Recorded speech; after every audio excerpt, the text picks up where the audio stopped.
In early July 1881, an incredible piece of news spreads like wildfire along the banks of the Nile. The mummies of ancient Egypt's greatest pharaohs are being shipped to Cairo. Among them, Ramesses II and Sethos I. The people bow to these former rulers as they take their final journey. The trip turns into a triumphal procession from Luxor in Upper Egypt to Cairo.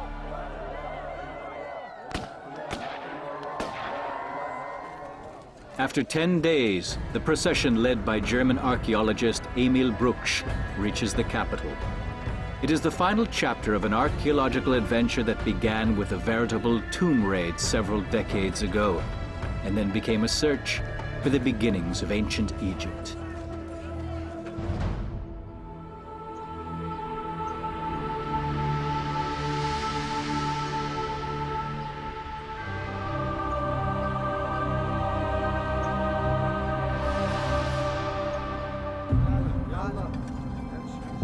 In the first half of the 19th century, an expedition to Egypt is only considered a success if the explorers bring home as many valuables as possible. They use every means available, even explosives.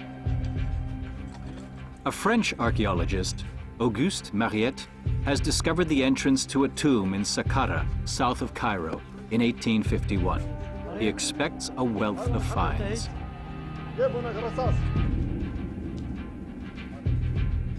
For a whole year, Mariette has tried to locate the tomb's entrance. Now, finally, the moment has arrived, and his efforts are to be rewarded. Meanwhile, the tender plant of a new scientific approach to archaeology is budding in Europe. Almost every evening, 15-year-old Heinrich Brugsch sits in the Egyptian gallery at the Royal Art Collections of Berlin, studying the mysterious hieroglyphic slabs. These inscriptions in Demotic, a cursive form of hieroglyphs, have only recently been acquired by the museum. Although Brugsch has to look after his younger brother Emil, he tirelessly copies the hieroglyphs into his notebook, page after page. The inscriptions and pictures cannot yet provide an answer to the question that fascinates everyone interested in ancient Egypt. When was the empire of the Pharaohs founded, and by whom? Would this schoolboy's knowledge of Demotic someday help to answer these questions? Years later, without ever having been to Egypt, young Brugsch is regarded as Europe's leading expert on hieroglyphs. Fieldwork, however, is still the realm of the treasure hunters. Mariette's methods are crude, but efficient. Conservation is not too high on his agenda. Egypt seems full of ancient relics. Losing an artifact or two doesn't really matter.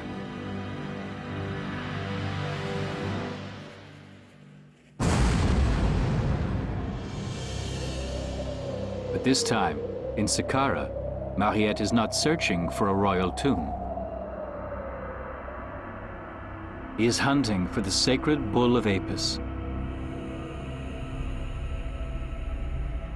Apis had been honored as the god of fertility since the Old Kingdom in about 3000 BC. The bull cult existed for more than 3,000 years. Even the rulers of the New Kingdom still bore the epithet powerful bull.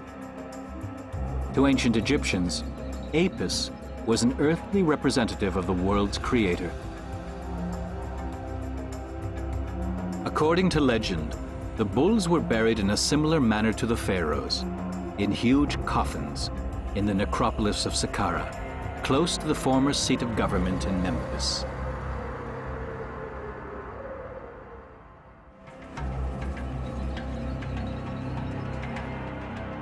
When they find the first coffin, it's obvious someone has been there before them.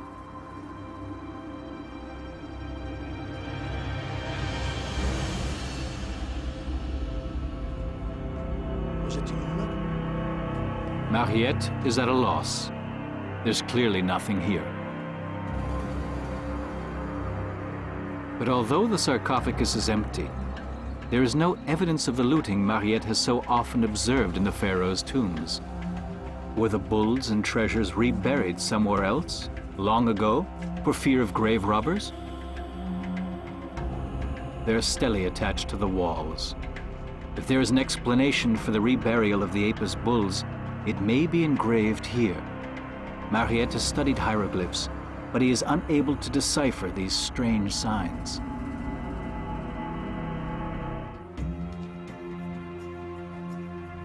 At least no one can deny him the scientific achievement of having rediscovered the bulls' tombs. But Mariette can't properly assess his find until he has a translation of the mysterious Demotic inscriptions. It's a style of lettering which still challenges Egyptologists today.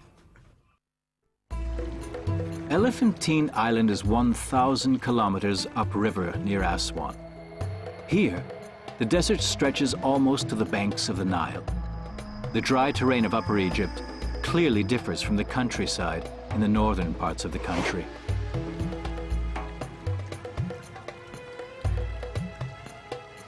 Agriculture is a tough business here, since the fertile strip of land is so narrow. But the region around today's Aswan is of mythological significance. For the ancient Egyptians, it was the source of their country's lifeline.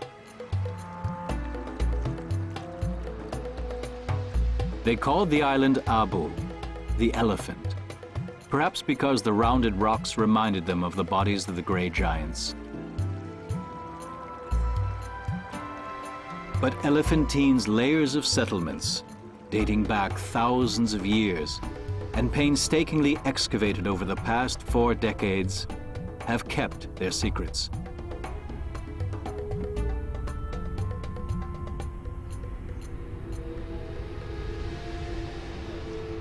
To Egyptians, who even today don't think of their country as part of Africa, Elephantine marked the frontier to the Black Continent, and as such, to the ever-despised Nubians in the south.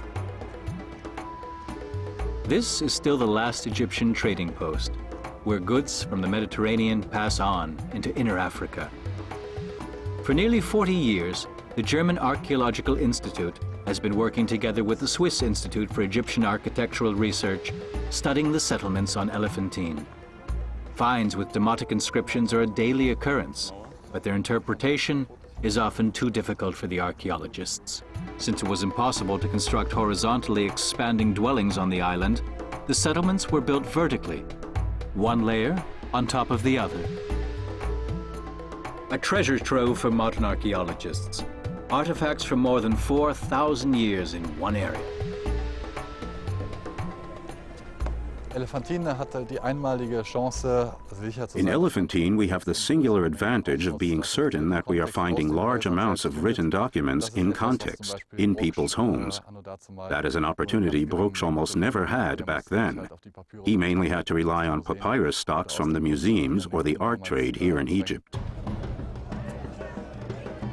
Heinrich Brugsch finally arrives in Cairo in 1853, a specialist in the field of old scripts, but a novice in Egypt.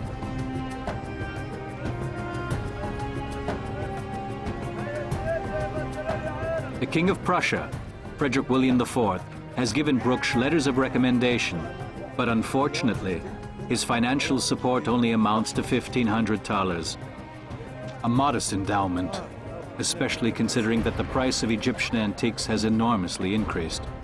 The growing European interest has not escaped the shrewd Arab traders.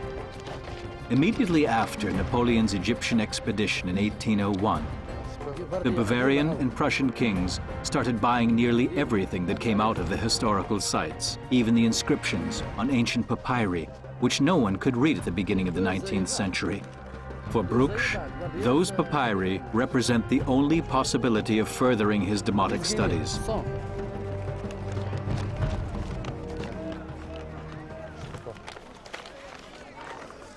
Hey, monsieur, 50 زي بعضه.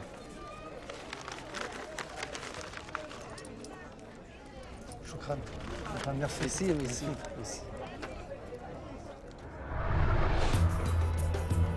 Just as 150 years ago, many Egyptian antiquities still leave the country via dubious channels.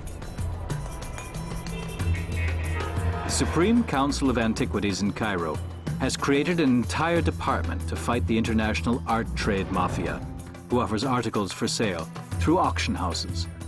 If you need to excavate, you have to follow these rules. And this to show that if you are the guardian of the monuments that belong to the world, you have to be very strict. And I am very strict with everyone. Hawass's team is uncovering the burial site of Pharaoh Teti, who ruled Egypt 4,300 years ago and is said to have been killed by his own bodyguards. But even from this recently discovered site, a number of artifacts have already been stolen. Egypt, I think, never have a strategy before to stop the theft and to stop all this smuggling out of Egypt.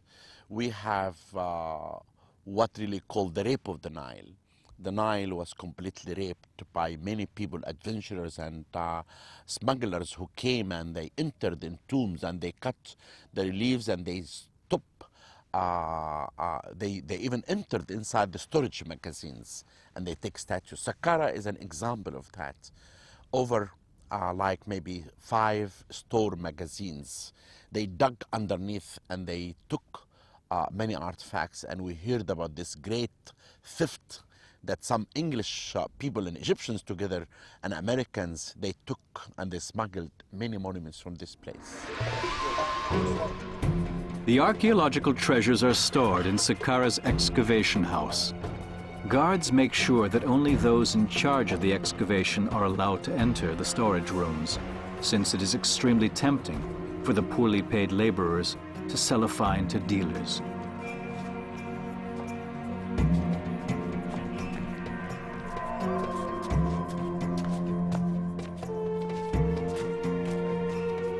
Tightened security measures and stricter regulations are making it more difficult for black market traders to get their hands on ancient finds.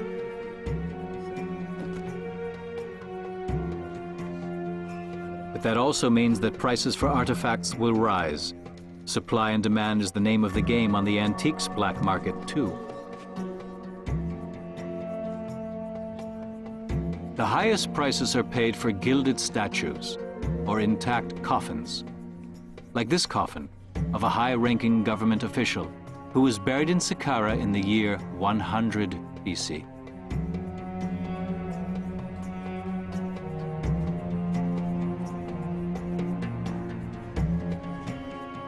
The coffin was discovered in one of the shaft graves at the necropolis, which can be up to 6 meters deep.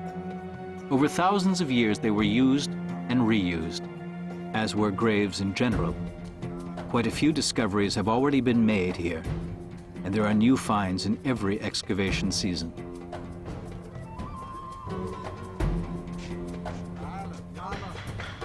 The Secretary General of the Antiquities Council is certain that Saqqara has even more to reveal. And this time, Egyptian archaeologists want to be in charge. Saqqara was a place that many foreigners excavated here. Mariette, the German, the Japanese, and I really wanted to have an expedition by our name as Egyptian to compete with all of these people. And I was succeeded really in hiring young Egyptian. Since I don't have time now, I come sometimes to the work, but the young people here are doing a very impressive work, and the discoveries that we made are really known everywhere now. Egypt is reclaiming its historical roots, but the groundwork was laid 150 years ago. After several months, Mariette has to accept that he needs the help of others to interpret the inscriptions in the Serapeum. He asks Heinrich Brugsch, even though Brugsch has never taken part in a single dig. The Frenchman hardly leaves Brugsch time to unpack. He puts him to work right away. Although Mariette prefers wielding a spade to studying texts, he has heard a lot about Brugsch. The new arrival is anxious to put his knowledge of Demotic script to the test. He immediately realizes that the signs in the Serapeum tell a completely different story from anything he has translated up until then. They do mention the Apis bulls, But instead of finding evidence of the location of the burial objects, Brugsch discovers something else, something much more important. The first clue to the chronology of the Pharaoh's empire. Because every bull is assigned to a specific pharaoh. By determining the bull's dates of birth and death, Brugsch is able to reconstruct the reign of each individual ruler and establish a line of ancestry that has evaded every scholar before him.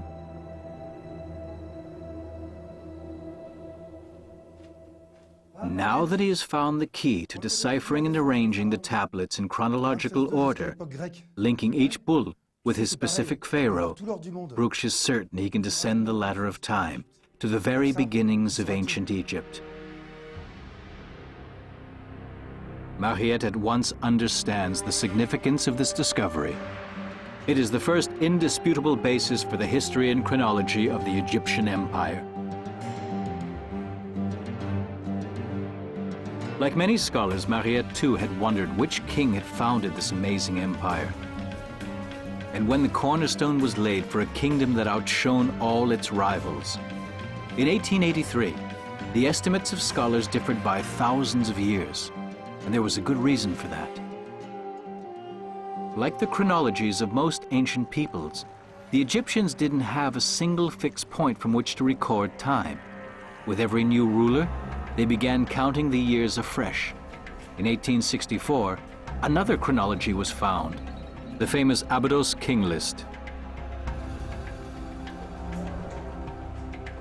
For Brugsch and Mariette, this was additional evidence because the list depicts 75 pharaohs with their names framed by ovals, known as cartouches.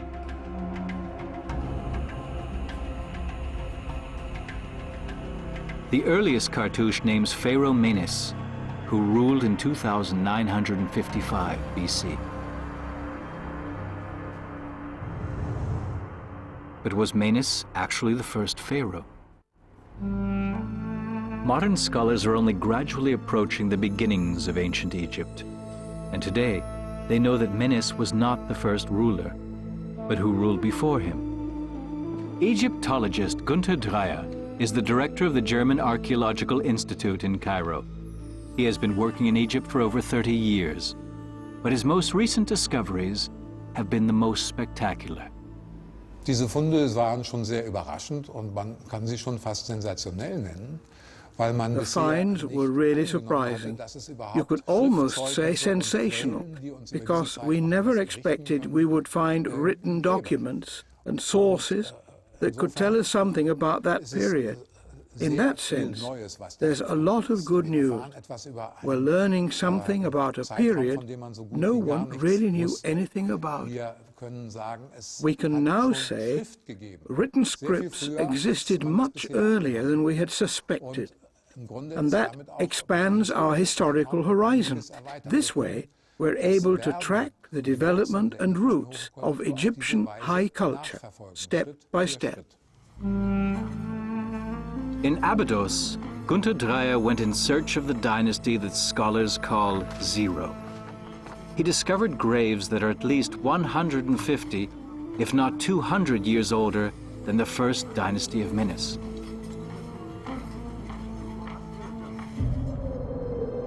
A hooked staff made of ivory was found, over 5,000 years old, and resembling a king's scepter.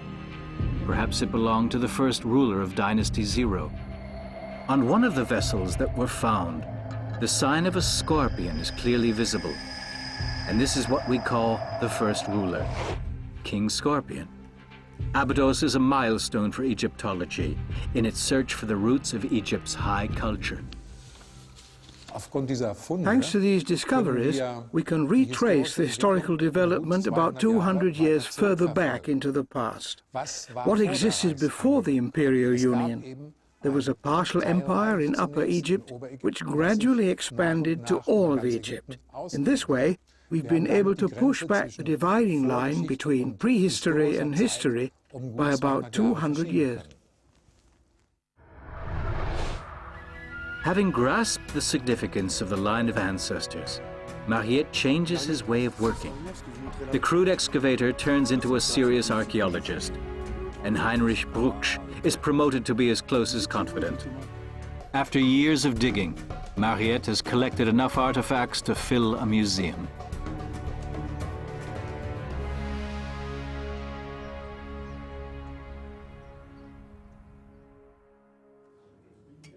It opens in Cairo in 1858, the predecessor of today's world-famous Egyptian museum. Mariette is on good terms with the Egyptian ruler, Khedive Mohammed Said. For the Khedive, antiquities are good PR for his country.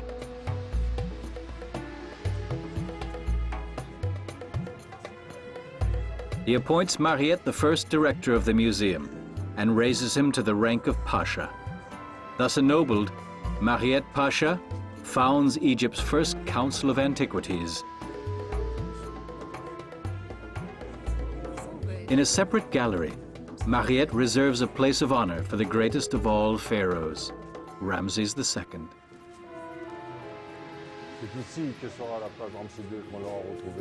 But despite enormous efforts, Mariette and Brugsch have not yet found his coffin.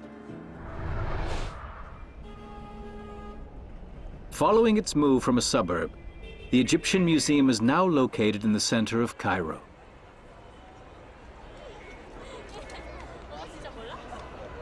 Thousands of artifacts were lost during a flood in the old museum. So Mariette persuaded the Khedive to build impressive new galleries to house the exhibition safely forever.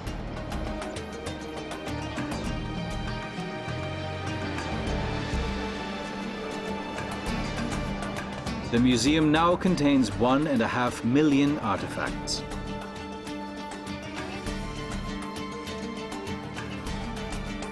It is the world's largest collection of ancient Egyptian art, with works from many different eras of Egypt's 5,000-year history. The rooms on the upper floors were already overflowing at the beginning of the 20th century. Newly delivered pieces had to be stored in the basement, often aimlessly and without any notes about the place they were found. Every semblance of order was lost.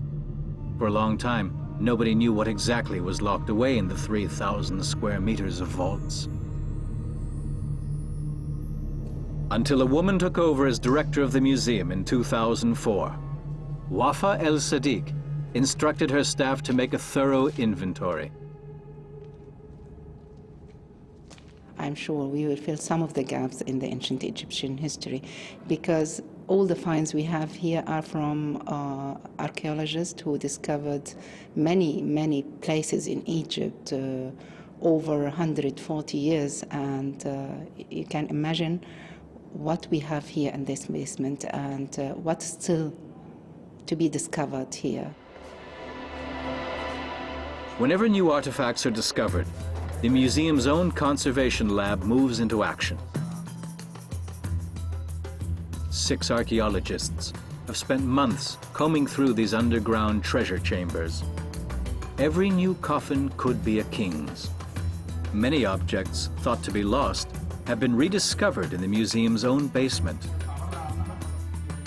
The director estimates that her staff will need another 2 years to put together a complete inventory. 6,000 coffins and 2,000 pots have been identified so far.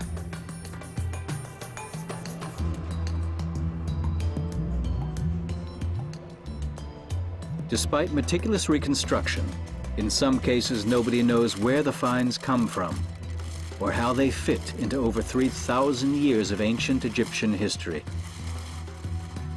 The artifacts are categorized as accurately as possible, though the descriptions are sometimes not too helpful. This one is simply filed as Big Mask of a Coffin.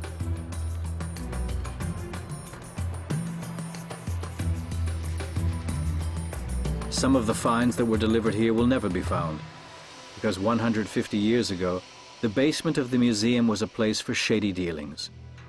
Back then, the mummies represented a lucrative extra income for the museum's staff.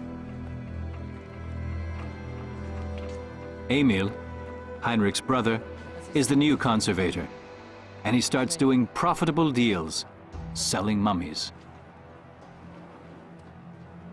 Museums and wealthy customers in Europe and the USA have been receiving deliveries directly from the museum's basement until it becomes too much for the director. Mariette has turned a blind eye for a long time.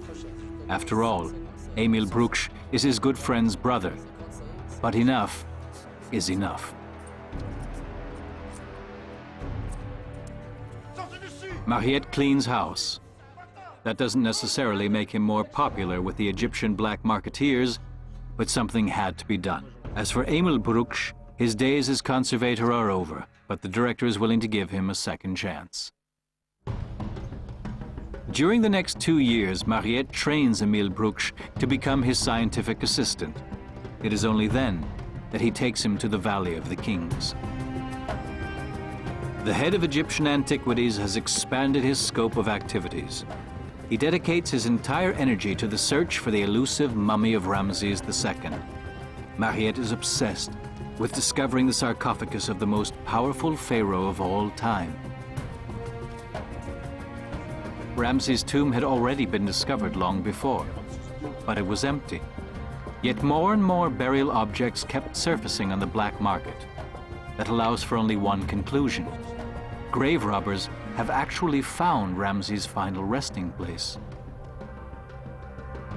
Mariette assumes that Ramses' coffin must still be somewhere in the Valley of the Kings. But where?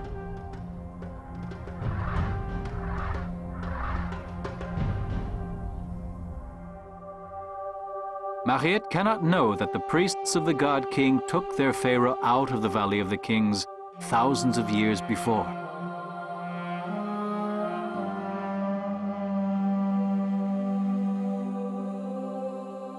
Ramses' eternal peace, like that of so many other rulers, had lasted only a few years.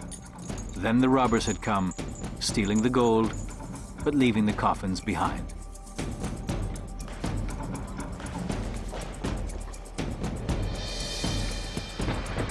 In order to save them for posterity, the loyal priests, around 1000 BC, hid the mummies.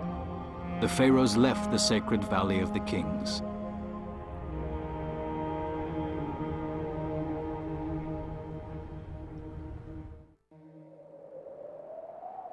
Today there is no more danger of looting in the Valley of the Kings. Night watchmen protect every chamber.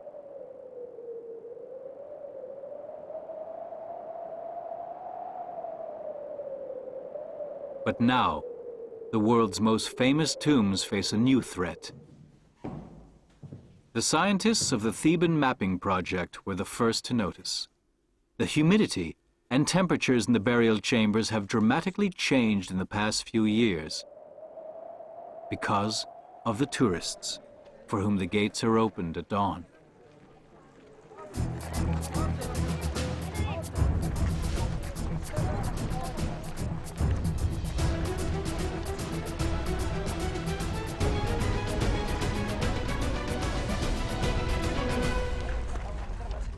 Every new busload brings heat and humidity. 8,000 visitors a day surge through the passageways.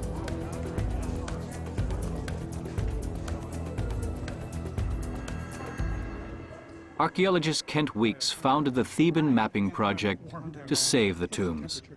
He has discovered a tomb with 120 chambers in the Valley of the Kings. Now he's committed to the preservation of this impressive necropolis. Every morning and every evening, his team measures the humidity. On an average day, it is 20% in the morning. But when the tourists leave the vaults in the evening, it reaches 85%.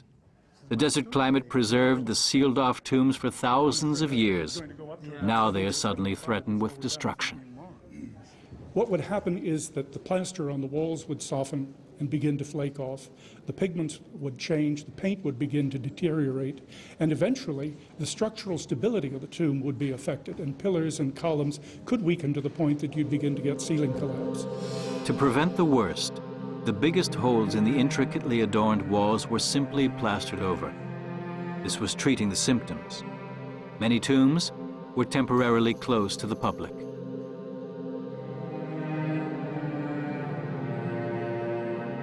But it isn't only the changing humidity that adversely affects the tombs. We have people really very careful about the monuments, and they never touch or taking photos. But some of them, they are careless. I mean, they're trying to touch or to feel the figures, or trying to to taste the color if it's new or it's come in his finger, and so on. Kent Weeks and his team want to work on the causes. Weeks has established a rotation system that determines when chambers are open to the public. 57 is also going to be one of the few tombs that are closed. At the same time, he is preparing for the day when none of the tombs may be accessible anymore. He is working on a virtual tour of the Valley of the Kings. He wants to make it accessible to everyone on the internet, with interactive tours of the tombs.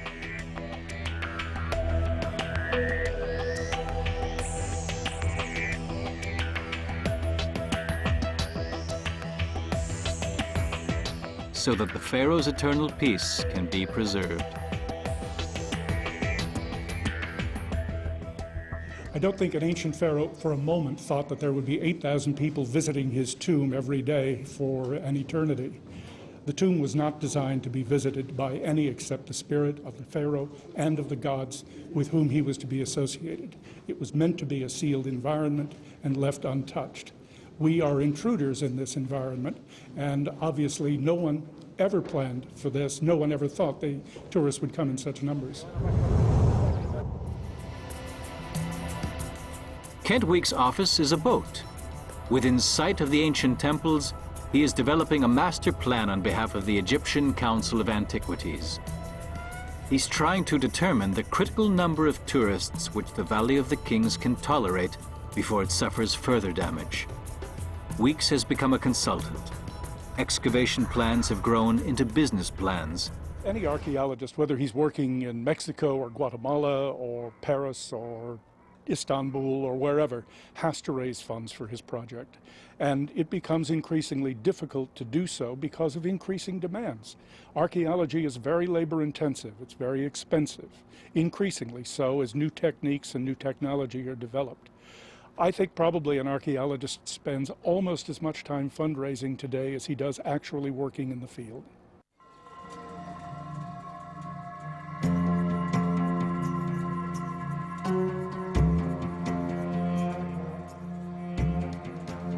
Archaeology has created jobs for tens of thousands in Upper Egypt. Most of the residents of the green strip along the Nile work directly or indirectly for the tourist trade. There is more construction near the historical sites than anywhere else.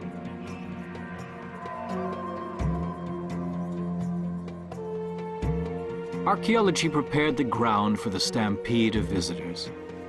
Every year, tourists pour over 7 billion euros into Egypt's economy.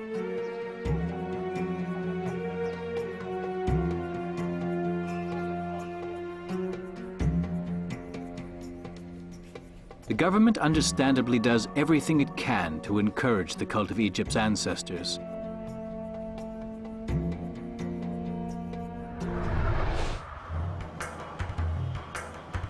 Thus, Ramesses II has another great royal ceremony, over 3,000 years after his brilliant reign. It's actually only the transport of a statue, but it turns into a public celebration, a fan mile for a pharaoh. A huge truck is modified to haul the god king away from the smog of the capital and out to one of Cairo's suburbs.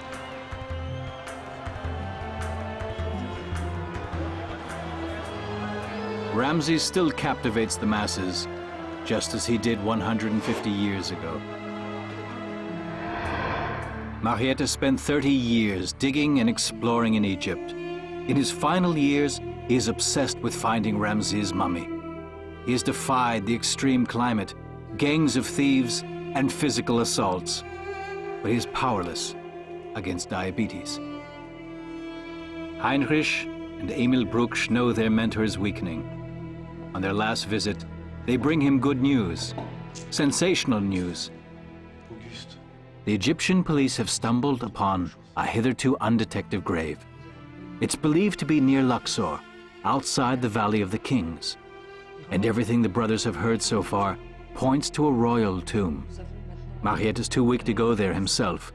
Heinrich Brugsch has to return to Berlin, so it is left to his brother Emil to take care of the new find. Finish what I am no longer able to do, Mariette tells Emil. Do it for me. Find Ramesses.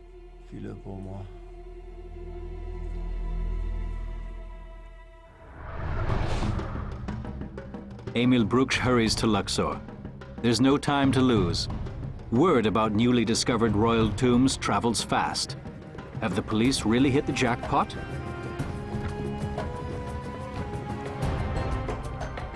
According to the police report, the hiding place for the tomb, the so-called royal cachette, is a few kilometers south of the Valley of the Kings. Members of the Rasul family, a notorious gang of tomb raiders, lead Emil to the spot. Is it a trap? Or is this inconspicuous hole really the final resting place for the greatest of all the pharaohs? Generations of Rasuls have lived by selling looted burial objects. Their knowledge of the chamber's location is an asset which is passed from one generation to the next, to the present day.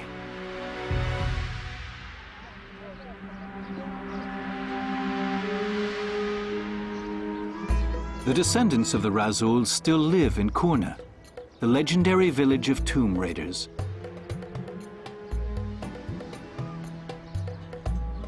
And they still look for royal tombs. But today, they do it officially, in association with the German Archaeological Institute in Dra Abu el Naga, a necropolis just a few kilometers away from the Valley of the Kings.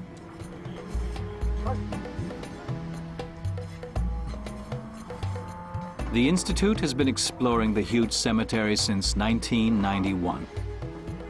One of the goals of Daniel Poltz, who heads the excavation project, is to discover more about the transition period between the Middle Kingdom and the New Kingdom, known as the Second Intermediate Period of Egypt, around 1600 BC.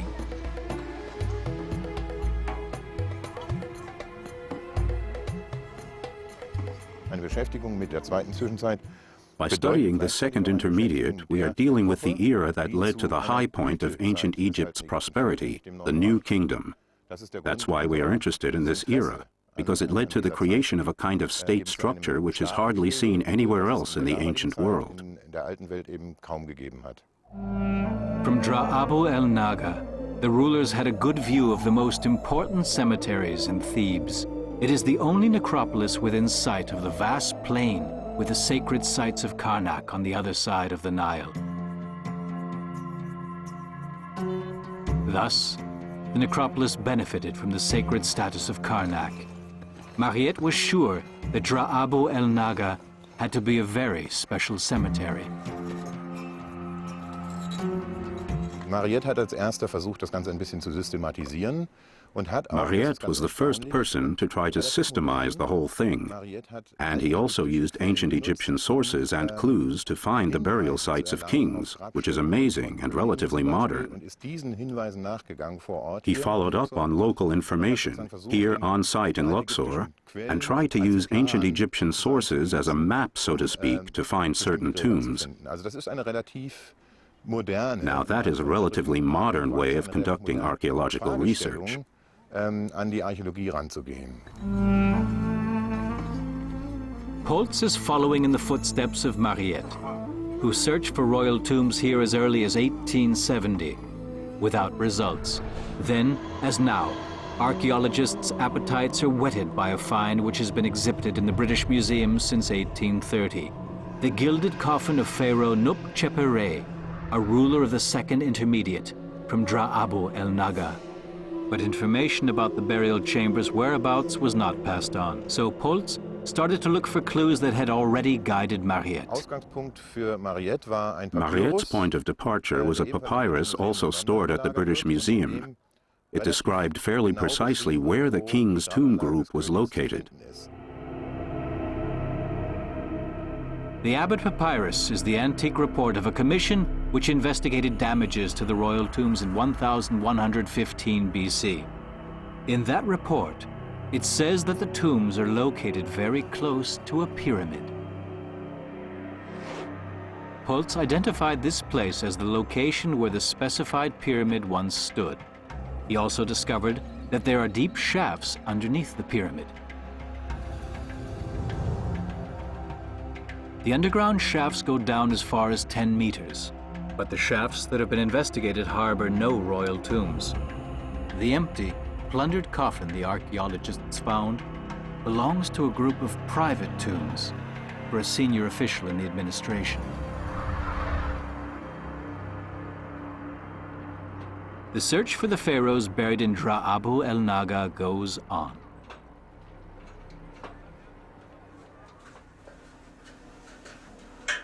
Holtz is driven by the hope that looters or early archaeologists at least left the scientific treasures behind.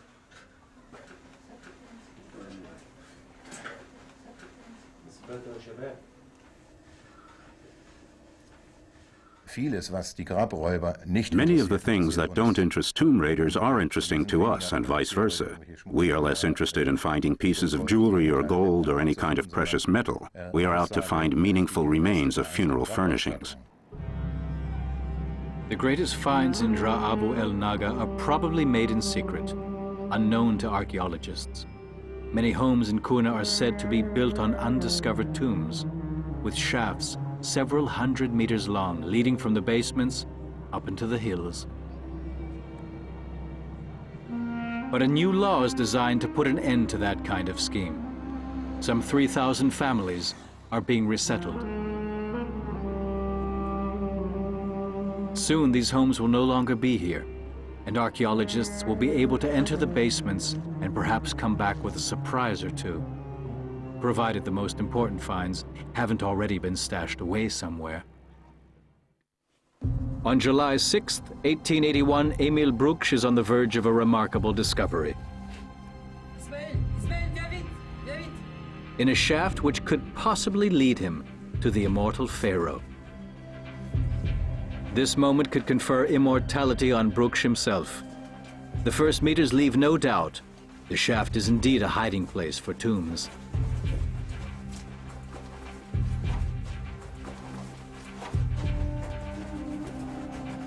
Coffins are lying crisscross in a cave-like room.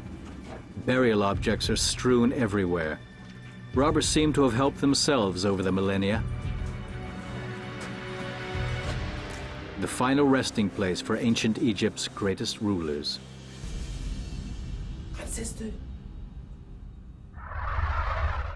Emil Brugsch finds 36 coffins in the royal cachette, including those of Thutmose III, Sethos I, and Ramesses II. In his notes, he shows he is aware of the significance of his success. I am proud that I, as a German, have had the good fortune to accompany the ancient pharaohs to Cairo, where they will be given a place of honor at the museum there. This sacred river has rarely carried a more noble cargo. On July 14th, 1881, Emil Brugsch sails down the Nile with his precious find. For fear of thieves, Brugsch has insisted the matter be dealt with in an absolutely confidential manner. But word gets around the entire country that the great pharaohs are on their way to the capital.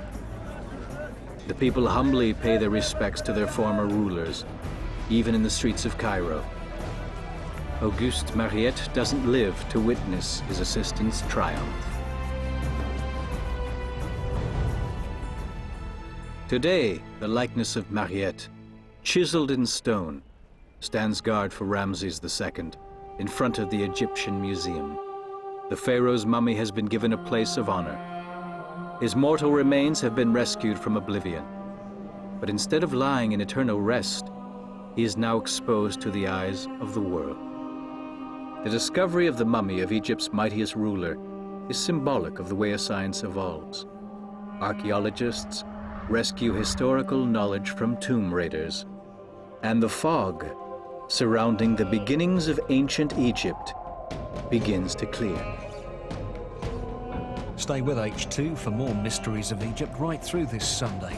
After the break, one of history's great disappearing acts as Ramesses II's impressive metropolis goes AWOL. Lost Cities of the Ancients goes in search of the vanished capital of the Pharaoh next.